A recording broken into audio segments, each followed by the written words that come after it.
Tonight, fresh details emerge about arrest of Professor Frimpong Boateng, former Environment Minister and Chairman of Inter-Ministerial Committee Against Illegal Mining, by Special Prosecutor.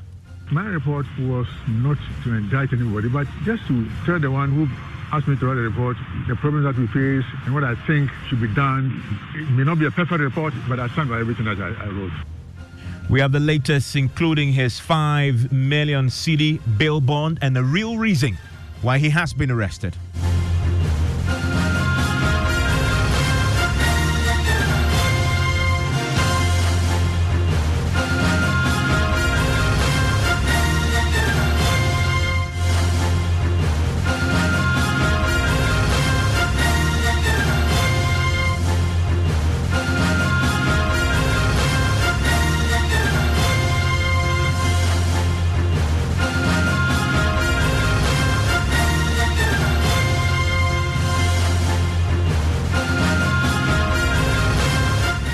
This is Top Story with Evans Mensah.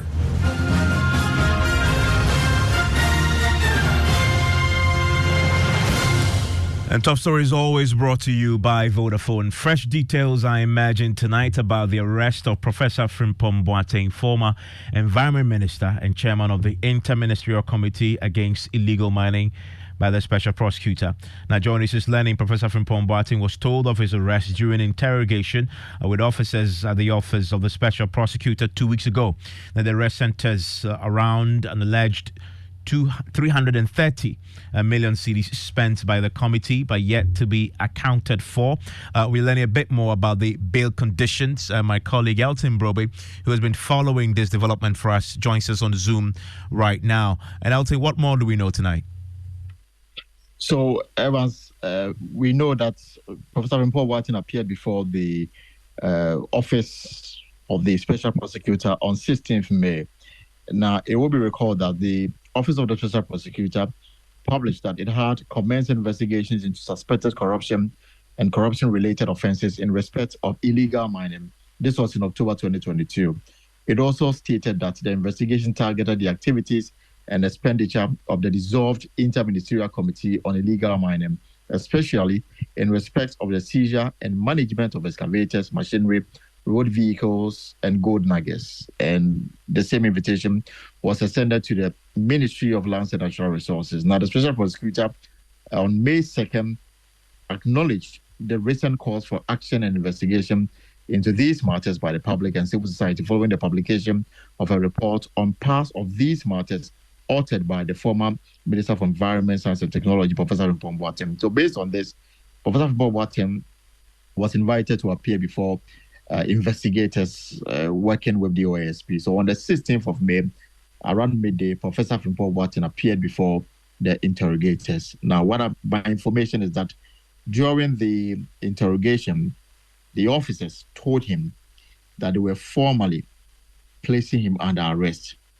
Now, Professor Frimpong Boateng, per my information, got upset and left the interrogation room and then went away. Now, what I'm picking is that he was followed to his residence by officers of the office, working with the Office of the Special Prosecutor, to establish his residence. And then after, he was told again of his arrest and placed on a 5 million Ghana cedi bail bond. Now, the facts of the matter, as we have picked, relates to the work of the Inter-Ministerial Committee on Illegal Mining and the fact that the Office of the Special Prosecutor, in inviting Professor Frimpong Boateng to appear before the office, told him to bring documents to collaborate expenditure covering an amount of over 300 million Ghana cedis, vehicles, drones, and other machinery that were allocated to the committee in the fight against illegal mining. And also allegations that some gold nuggets were, for want of a better word, stolen by operatives of the Inter-Ministerial Committee on Illegal Mining.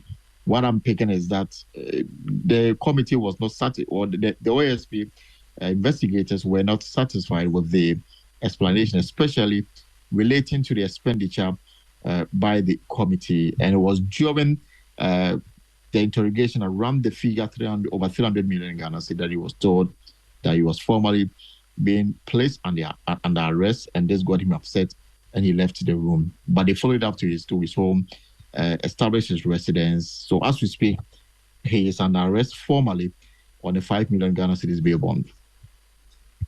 So for clarity, this arrest has nothing to do with the report that he authored, which became a subject of controversy a few weeks back. This has everything to do with his tenure as a chairman of the Interministerial Committee and issues surrounding that tenure and this 300 million plus CDs that the OSP is seeking to probe when it comes to issues of accountability. Yes, absolutely. I mean, per the information that I have picked, the invitation was somewhere in 2022, even before Professor Frimpo Boateng was extended an investigation. The OSP had put in the public domain the fact that it has started investigations into this particular matter. But the invitation to Professor Frimpo Boateng also acknowledged the fact that he had put in the public domain a document cataloging the activities of the Interministerial Committee on Legal Mining, which he chaired. But that was not the basis upon which he was invited to appear before the investigators. It had to do more with the expenditure covering the activities of the committee. He was told to bring forth documents to collaborate every city spent, and also to account for some vehicles, some drones, some gold nuggets that, according to the OSP, were all in the possession of the committee. And because he chaired the committee, he was invited to appear first. Subsequent to that, they'll go ahead and then get the others to appear before them. Now, when the matter of the arrest came in, my information, in fact, is that Professor Frimpo Boateng got upset and left the office of the special prosecutor. Now, when he left, my sources telling me that he called a very, very, very senior member of the MPP and told this senior member of the MPP that the OSP is seeking to embarrass him in the eyes of the public, and that he was no longer going to cooperate with the work that the OSP is undertaking. The OSP followed him to his residence and established where he lives, and then information that what they are putting together is to now go to court and start the processes. And ultimately, as we learn a few more of the details for which he's now been arrested, you've mentioned that one of the issues that the OSP is probing revolves around the purchase of drones. And I recall very correctly when the Interministerial Committee was formed several months into its work, they bought drones. In fact, the secretary to the committee then, Charles Bisu, recently has spoken to me here on Top Story and had raised issues about the drones that they had bought. You know, he had left the committee following his own issues, which the OSP is investigating. And he had talked about drones that he had purchased. He talks about some 200 drones that they had purchased. He was questioning then what happened to the drones and where the drones are. And in that interview, Charles Bisu, who used to be the secretary of the Interministerial Committee, had raised issues with training that they done for several individuals to manage the drones, and was questioning what became of that training that happened and why it had not been sustained over the period. So this drone issue is obviously an issue that I guess the OSP is interested in. Another expenditure surrounding the committee's work, which you've been confirming from the office. Absolutely, Evans. And in fact, if you want to go through the letter of invitation extended to Professor Frimpo Boateng, what the OSP is seeking to establish is quite clear. The letter was to him to provide information on the seizure and management of excavators, machinery, and machinery in brackets. There is drones, there are other things, also road vehicles, and the allegation that some gold nuggets were taken by operatives working under the Interministerial Committee on Illegal Mining. So he was asked to come and provide evidence about these claims, more specifically to give evidence or provide account on the amount of money government had put into the stream to help the committee do its work. And we are talking about over 300 million Ghana cedis. And very recently, Frimpong Boateng has been speaking, and he's talked about the missing excavators quite extensively. He opened up about it, in which he says allegations were baseless and mere fabrications which were made against him to cause his removal. So he's vehemently already in the public denied that he had any role in the missing excavators, and he is the one who put this information in the public domain first, and it became a big issue. And subsequently, he himself became a subject of a lot of questions because he was a chair of that interministerial committee at the time that the excavators went missing. It's been many, many years since that happened. And now the special prosecutor is looking into where, these excavators are and the funding that went into it. Elton, stay with me. I want to bring in Ken Ashigbe, and Ken Ashigbe, you know him, is a convener of the Media Coalition Against Illegal Mining. Also joining me is a lawyer and colleague, Samson Lade Yinini, as we all begin to digest the details that we are getting following the arrest of Professor Frimpong Boateng. Let me bring in first Mr. Ashigbe. Mr. Ashigbe, what's your reaction to what we're hearing tonight? That Frimpong Boateng has been arrested formally, is on a 5 million cedi bail. Well, thank you very much, Evans. And it's interesting when I heard the story, and for me, and it's also interesting that it's the special prosecutor that has invited him. And I know a little bit of the special prosecutor's work and the way they work. Sometimes there's a bit of sunshine, sometimes they are a bit quiet. And normally when they invite you for these investigations, granting you bail tends to be the norm. But then you also would ask questions about the timing of this. As Elton said rightly, this was supposed to have started last year in October. And then on the 16th, Frimpong Boateng is invited in for this conversation. And the question you would want to ask yourself is the coincidence. And so for me, it is good that the Office of the Special Prosecutor wants to look into this. They are dealing with the secretary. They are dealing with the chairman. But there's several ministers who were also part of this committee, and some of them are still currently at post, and so if you want to find out what, in terms of documentations and all of that, I don't know whether they were expecting that the professor, when he was leaving, going home, would carry all of those documents with him. The office, those who are currently in office should also be invited.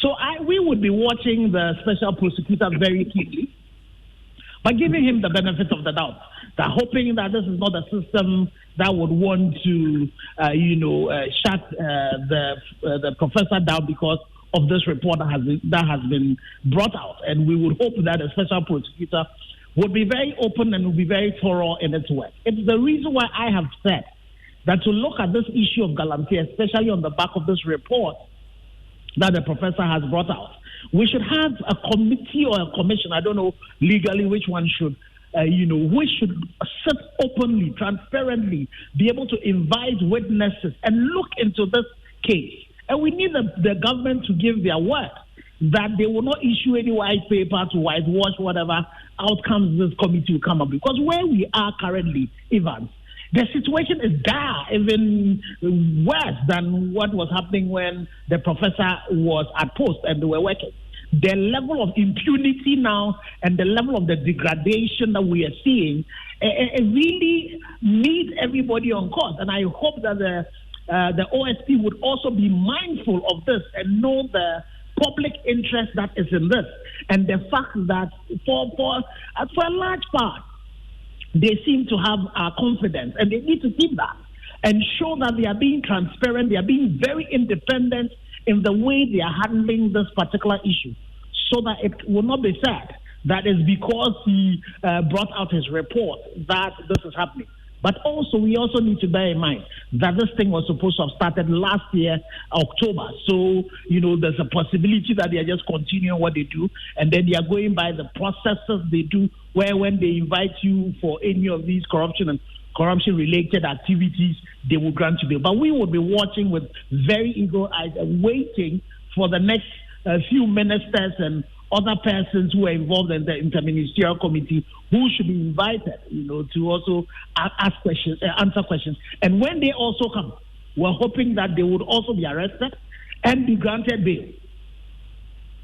And something, so this, many will look at this special prosecutor doing his job and being tough on illegal mining.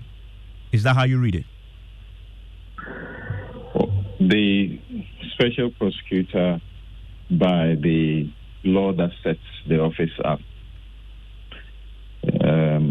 Act 959 2017, gives the special prosecutor very wide powers. The powers that IOCO has, the special prosecutor has, all those powers that that IOCO has had, and how you used to be very, afraid of the IOCO as a serious fraud office. The special prosecutor has even enhanced and better powers, and has the powers of the police to exercise in Section 28 of the law. It is empowered to exercise the powers exercisable by the police, as you find in our Criminal and Other Offences Procedure Act of 1960. And in fact, in the LI that was also passed for the special prosecutor in 2018, they have elaborated their procedure in a way that you do not know to see in Ghana when it comes to how bodies like this or security operations are done. They have specific rules on how to conduct preliminary inquiries or investigation. They have specific rules on how to deal with people when they are dealing with full investigations. They have powers to profile suspects, among other things. So, from what I know so far regarding this particular matter, they've just exercised their basic standard, operating procedure. Once you are invited by the office and you honor the invitation, it means you help them not to arrest you, so to speak. I think come look for you and pick you up and put handcuffs on you. But once you step on their premises, you are either a person of interest from whom they are seeking information, and through the process may make a determination whether you should be a suspect or just a person of interest who could actually help them. There are circumstances where you may appear before them and they would have looked at you as a suspect, but eventually will turn you into a person of interest and who might even help them subsequently. But once they make the determination that you ought to be cautioned and you have to be granted bail in the manner we know has happened to Professor Frimpong Boateng, then it means that the complaint against him is very serious. And I understand, in fact, that it is a serious one. And there are other people, as many as of about 8 or more, have also been invited. Some of them, you are familiar with them. Their names have been mentioned in the professor's own report that he submitted. There are people who were acting as journalists through whom were told of some monies that were, given to them and so on and so forth. They have all been, interrogated and granted bail. So I'm quite, satisfied that this process is going on the way it is going, and that in due course, those that are deemed prosecutable will be put before court and prosecuted over the allegations that are coming. We want to know the extent, of these allegations, particularly as they border on money. And you heard Ken Ashigbe's concerns about the coincidence of his arrest if you put it beside what we know happened when his report to the Chief Justice and the presidency, to the Chief of Staff and the presidency became public. What do you make of the concerns that he raised there? At this point in time, I think that it would be useful, and it will be the best thing to do, not to speculate, because the special prosecutor, once again, the improvement we have seen in their law is that they are bound by the law to supply us information, which information they have to even publish on their website. And to be fair, the special prosecutor has been doing that. He's been speaking at events and has been issuing statements very detailed, sometimes even before we know it's already out. So that's a factor also. I think this time it is rather the professor who has made this public. Otherwise, this happened in May 16th or so, right? As Elton confirmed there. And indeed, Elton is still with me because Elton is still learning a bit more, even as we've been speaking. Elton, is there a requirement from the special prosecutor for Frimpong Boateng to subject himself to his authority regularly, on a regular basis during this period whilst he's on investigations? I'm trying to get answer to this particular question, but the closer we got was to the effect that the ultimate aim of the special prosecutor is to put these individuals before courts and allow the court to pronounce on them. So in the coming days, we are likely to hear more names in connection with this matter. Indeed, what I've just few minutes ago, what I was just told by my source at the office of the special prosecutor is that the investigation is ongoing and far-reaching, and now is also covering the matters raised in the report published by the head of the dissolved interministerial committee, Professor Frimpong Boateng. And indeed, they have a tall list of names and letters that will be going to these individuals from tomorrow, telling them that they are people that they prime for investigation, and then giving them indication when the special prosecutor would like to have them appear before them for interrogation. So what I'm just speaking in a few minutes that we are on air is that these individuals have been penciled down, and in the coming days will be told. And these are individuals named in the Frimpong Boateng report that we've seen.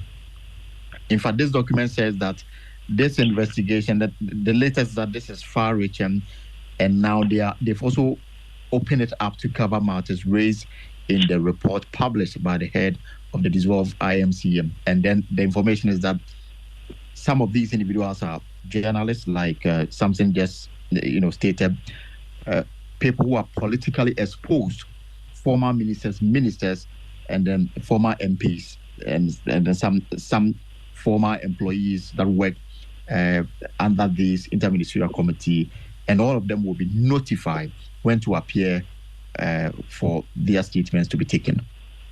Mr. Ashigbe, what do you make of that? They, just as we've been confirming there, Elting, and just giving us a bit more detail towards something earlier, also hinted that the special prosecutor is doing a far-reaching probe into this.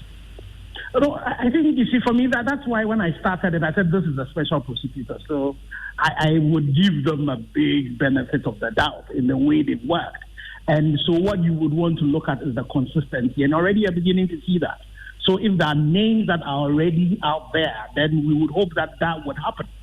And, and I think it is very welcoming, that we are really going to look at this. And then the investigation that was supposed to have started in October last year now is going to include the elements that have been mentioned in the professor's statement. And I would want to see, because there are still actors who are currently at post, those who have left and all of that. And we would want the special prosecutor to do what we've known them to do, their independence, of action and of thought, that they should do same, such that if any current minister is invited, to the special prosecutor, they take those decisions of whether they are persons of interest or whether they are suspect, and they let them go through the same. And as Samson pointed out, they, by their law, would have to tell us what exactly they are doing. So it's important that happens. so that all of us can have the confidence, because if you look at a few research that has been done, the Afrobarometer being the last one, the trust that citizens have in institutions is really on the decline, and the special prosecutor is one of the few that we still have some trust in. So it would really be important for the special prosecutor and his team to go that particular path, and they have our total support to ensure that they look really into the challenges that currently are facing us so far as Galamsey is concerned, and do not care whose ass is bored. Everybody else who is implicated in it, should also be drawn in, and the same hot stove principle should apply. If you touch it, it bends you, it doesn't know who you are, what color you are in. And I think that's welcoming. And something you expect now for the special prosecutor to at least give some clarity on what is happening here, as to avoid, the vacuum then being filled with rumors, speculation, and conjecture. Yes, it's either they are issuing some preliminary statements to give us the details as we have come to know them do, or they will wait within the period that the law allows and requires them to so do, and update us on their website, so that we'll all get to know. But look, from what some of us got to know long before now, how the Akonta mining people, all of those people had been, hauled before the special prosecutor, taking through the processes. We can only hope and wait and hope that things will be done in such a way that people don't feel that in this country you can get away with murder. Samson, thank you very much. Samson Lada Yinini is a lawyer, colleague here at Joy News. Also, you had Ken Ashigbe, who is a convener of the Media Coalition Against Illegal Mining, and my colleague Elton Brobe, who has been digging, working his sources to get a bit more, as we learned tonight, of the arrest of Professor Frimpong Boateng, who is the former chair of the Interministerial Committee Against Illegal Mining. And as we've also been learning, he is currently on bail with the condition is 5 million cedis. And from what we're learning from the Special Prosecutor's Office, this is a far-reaching probe that would also include individuals named in his report that became very controversial a few weeks back. This is Top Story Newsnight in a minute. Ever visited a shop, picked a whole basket of provisions